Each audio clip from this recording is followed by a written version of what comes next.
নমস্কার, আমি প্রমিতা। আমার চ্যানেল রান্নাঘরে আপনাদের সকলকে স্বাগত জানাই। আজকে একটি মুখরোচক স্টার্টার রেসিপি সোয়াবিনের কাটলেট নিয়ে হাজির হয়েছি। তবে সোয়াবিনের কাটলেট ছাড়াও সোয়াবিন দিয়ে আরও অনেক মুখরোচক রেসিপি বানানো যায়, সেগুলি অবশ্যই আপনাদের সাথে শেয়ার করব। যদি কাটলেটের রেসিপিটি ভালো লাগে তাহলে আমার ভিডিওটিকে লাইক, শেয়ার ও আমার চ্যানেলটিকে সাবস্ক্রাইব করবার অনুরোধ রইল আপনাদের সকলের কাছে। তাহলে চলুন রান্না করে গিয়ে দেখে নিই সোয়াবিনের কাটলেট বানানোর পদ্ধতি।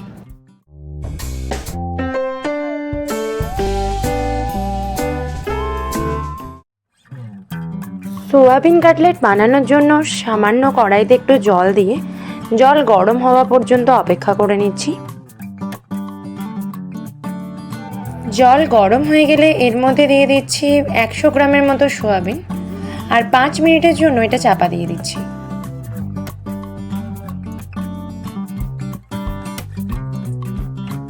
পাঁচ মিনিট পর চাপা খুলে নিচ্ছি। এখন এতে দিয়ে দিচ্ছি একটি গোটা পেঁয়াজ আর একটি গোটা টমেটো, তবে দুটোই আমি কিন্তু 4 ফালি করে কেটে নিয়েছি। এতে দিয়ে দিচ্ছি 2টো কাঁচা লঙ্কা আর দিয়ে দিচ্ছি 6 থেকে 7 কোয়া রসুন আর দিয়ে দিচ্ছি 3 টুকরো আদা আর সবগুলি সামান্য সেদ্ধ করার জন্য 10 মিনিটের জন্য এটা কভার করে দিচ্ছি। 10 মিনিট পর আমি কড়াইয়ের ঢাকা খুলে নিচ্ছি।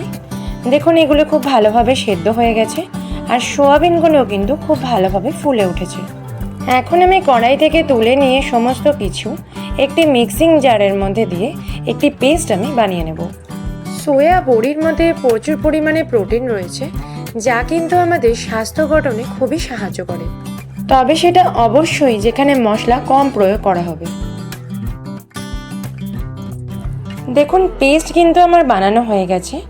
এখন মিক্সিং জারে থেকে তুলে একটি কাঁচের বোলে আমি তুলে রাখছি। সোয়াবিন কাটলেট বানানোর জন্য আমি কিন্তু এখানে খুব বেশি মশলার ব্যবহার না করে খুব কম মশলাই ব্যবহার করেছি, কাজেই পরিমাণ মতো মশলা দিয়ে বানালে সোয়াবিনের কাটলেট কিন্তু খেতে খুব সুস্বাদু হয়। 3 কুচি আলু আমি আগে থেকে সেদ্ধ করে রেখেছিলাম। এখন কিন্তু আমি 3 কুচি আলু এর মধ্যে মেখে দেব। আলু স্ম্যাশ করে আগে কিন্তু সোয়াবিনের পেস্টের সাথে একটু মাখিয়ে নিতে হবে।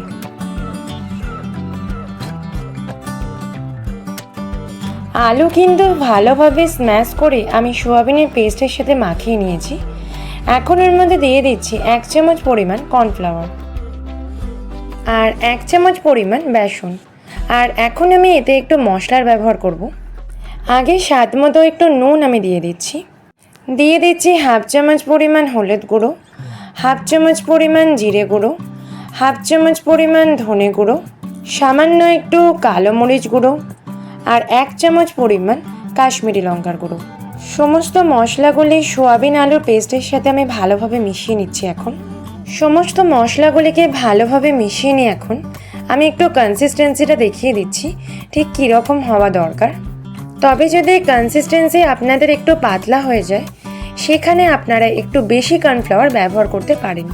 এখন আমি পুরো পেস্টটাকে চাপা দিয়ে 1 ঘন্টার জন্য ফ্রিজেতে রেখে দেবো। 1 ঘন্টা পরে দেখুন আমি এটা ফ্রিজ থেকে বার করে নিয়ে চলে এসেছি আর এর কনসিস্টেন্সিটা দেখুন অনেকখানি বেড়ে গেছে। যদি কোনো কারণে কনসিস্টেন্সি একটু পাতলা হয়ে গিয়ে থাকে তাহলে আপনারা আরও খানিকক্ষণ ফ্রিজের মধ্যে রাখতে পারেন বা আর একটু বেশি কর্নফ্লাওয়ার আপনারা অ্যাড করতে পারেন। কিছু টোস্ট বিস্কুট আমি এখানে নিয়ে নিয়েছি, যেগুলো সকালে আমরা সাধারণত চা দিয়ে খাই, তো সেই টাইপেরই বিস্কিট এগুলো। তো আমি বেশ কয়েকটা বিস্কিট মিক্সার গ্রাইন্ডারে একটু গুঁড়ো বানিয়ে নিচ্ছি। আর গুঁড়োটা দেখুন একটু দানা দানা থাকবে, একদম মিহি গুঁড়ো কিন্তু আমি এখানে বানাচ্ছি না। বিস্কিট গুঁড়োটা আমি একটু কাছ থেকে দেখিয়ে দিচ্ছি, দেখুন একটু ভালোভাবে দেখে নেবেন। এবার একটি কাটিং বোর্ডে আমি 2 ফোঁটা তেল দিয়ে দিচ্ছি আর পুরো কাটিং বোর্ডটাতে আমি তেলটা হাতে করে মাখিয়ে দিচ্ছি। এখন সোয়াবিন আলুর মিশ্রণটি কাটিং বোর্ডের ওপর রেখে একটি প্লেটের মতো তৈরি করব। আমি এখানে হাতে করেই প্লেটের আকার তৈরি করছি, তবে আপনারা প্রয়োজন বোধে রুটি বেলার বেলনও ব্যবহার করতে পারেন। এখন একটি ছুরি দিয়ে প্লেটের 4 দিক কেটে মাঝের অংশটি একটি স্কোয়ার শেপ তৈরি করব। মানে একটি কাটলেট যেমন দেখতে হয় একটু স্কোয়ার শেপের, এই জিনিসটাকে কিন্তু তৈরি করে নেব। এখন দেখুন প্লেটের 4 দিকটা আমি কেটে নিয়েছি আর মাঝখানটা কিন্তু একটু স্কোয়ার শেপেরই দেখাচ্ছে। যেহেতু কাটলেটটি এখনও অনেকটাই নরম অবস্থায় রয়েছে, তাই ধীরে সুস্থে এটিকে আমি হাতে করে তুলে নিচ্ছি। কাটিং বোর্ড থেকে কাটলেটটা তুলে নিয়ে এখন আমি বিস্কুট গুঁড়োর প্লেটের ওপরে রাখছি, আর কাটলেটের চারিদিকে বিস্কুট গুঁড়োটা কিন্তু আমি মাখিয়ে নিচ্ছি।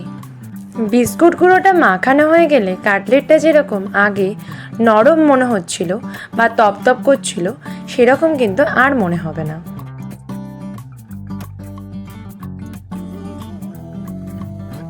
বিস্কুট গুঁড়ো কিন্তু আমার এখন মাখানো হয়ে গেছে। এটা কিন্তু আর আগের মতো নরম নেই, এখন কিন্তু এটা শক্ত হয়ে গেছে। এখন কাটলেটটাকে তুলে নিয়ে আলাদা একটি প্লেটে আমি রেখে দিচ্ছি, আর একই রকম পদ্ধতি অনুসরণ করে সবকটি কাটলেটকে আমি কেটে নিয়ে বিস্কুট গুঁড়ো মাখিয়ে অন্য একটি প্লেটে আমি রেখে দিচ্ছি। এখন মোটামুটি আমি 4টে কাটলেট বানিয়ে নিয়েছি। এখন কাটলেটগুলিকে একটু ভাজার প্রস্তুতি নিয়ে নিই। কাটলেটগুলিকে ভাজার জন্য আমি আগে থেকেই একটি কড়াইতে তেল গরম করে রেখেছিলাম। এখন কাটলেটগুলি শুধু ছেড়ে দিলেই ভাজা শুরু হয়ে যাবে।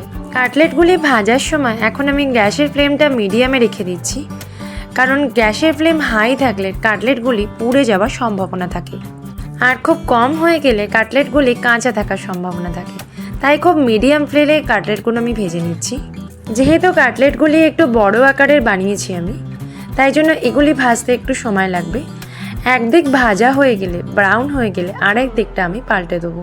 পাল্টে দিয়ে আমি খুব ভালোভাবে ভেজে নেব। এখন দেখুন এর দুটি দিকই খুব ভালোভাবে লালচে ব্রাউনভাবে ভাজা হয়ে গেছে। এর থেকে বেশি ভাজলে কিন্তু এটা পুড়ে যাবার সম্ভাবনা থাকে।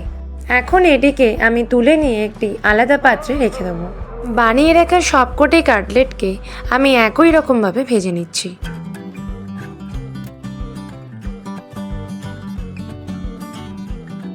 সবকটি কাটলেট আমার এখন ভাজা হয়ে গেছে। একটি প্লেটে তুলে নিচ্ছি আর একটু দেখিয়ে দিচ্ছি। দেখুন এর রঙটা একটু লালচে হয়েছে, তার মানে এর ভাজাটা কিন্তু খুব ভালো হয়েছে। বাড়িতে চায়ের সঙ্গে স্ন্যাক্সের পরিবর্তে সোয়াবিনের এই রকম কাটলেট কিন্তু অতুলনীয়। যদি সোয়াবিনের এই রকম কাটলেট আপনাদের ভালো লাগে, তাহলে আমার ভিডিওটিকে লাইক, শেয়ার ও আমার চ্যানেলটিকে সাবস্ক্রাইব করবার অনুরোধ রইল আপনাদের সকলের কাছে। পরের সপ্তাহে ফিরে আসছি আবার একটা নতুন ভিডিও নিয়ে। আপনারা সকলে ভালো থাকুন, সুস্থ থাকুন। ধন্যবাদ।